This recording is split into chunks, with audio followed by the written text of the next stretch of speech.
Pythagoras also introduced the triple aspect of existence.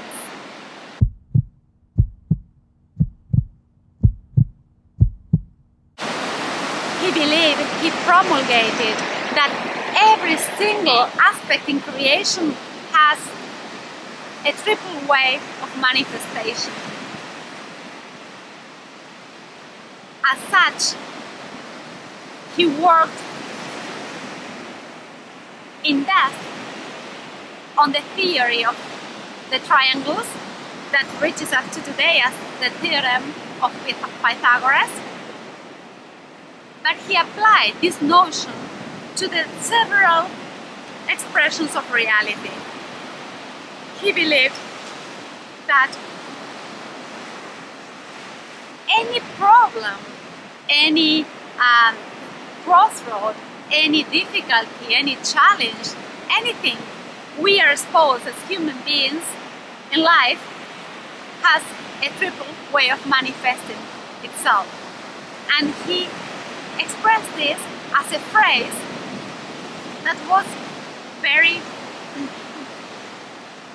that expresses this very clearly. He said, find the third aspect of a problem, find the 3 points of tension put together into a problem, and the problem is 2/3 solved. So instead of advocating for the presence of the good and the evil, of the spirit and the matter, of the enmity and ourselves, he always chose to see the third as the moderator principle in all the equilibrium in nature.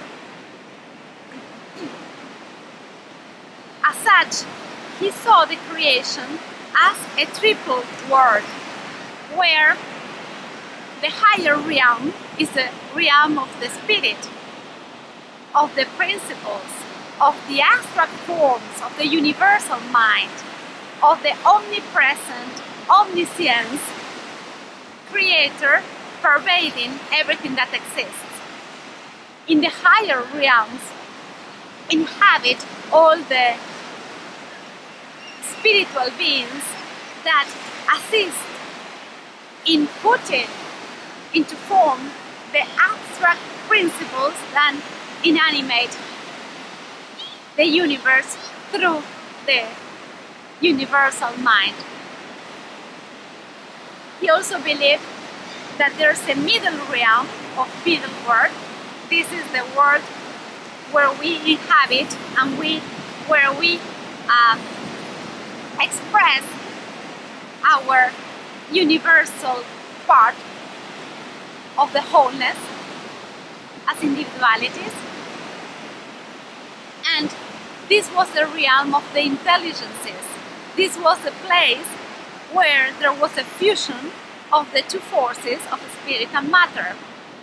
As such, he believed that the human consciousness, the human soul, was all pervaded and inhabited at the same time different levels or dimensions of reality, but was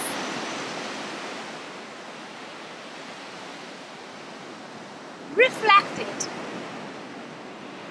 in the human experience and bound to matter for a deep experience within a frame of human perspective.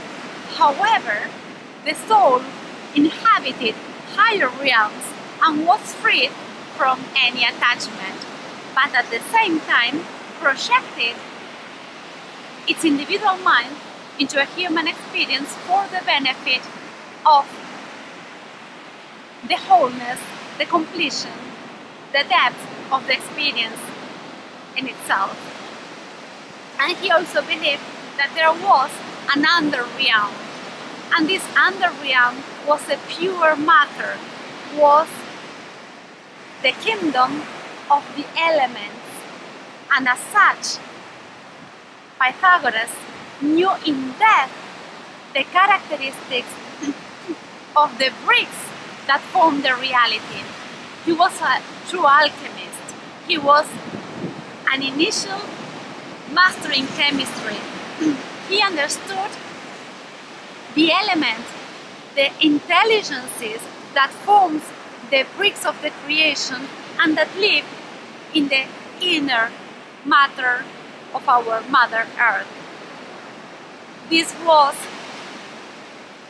called the world of the elementals, and he believed that this world had individual consciousness that, even if very different in constitution from our human mind, they allow us to get to borrow for a limited period of time the raw materials to build our physical bodies, to create in this middle world of intelligences the shape to contain the universal principles from the higher realms. So this third dimension, this world of the intelligences, is the realm where our unbounded soul descends, take the elements from the kingdoms of the deep earth to shape them through the intelligence of the information we bring from the higher realms, and to create a field of experience with the purpose of fulfilling the Creator, who is the all-pervading universal mind.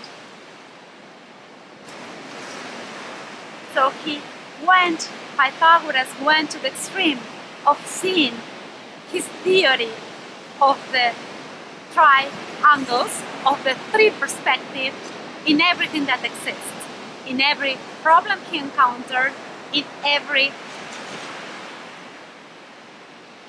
challenge he had to face, in every way of expression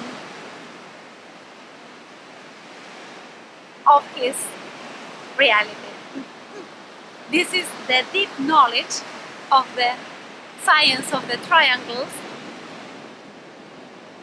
that he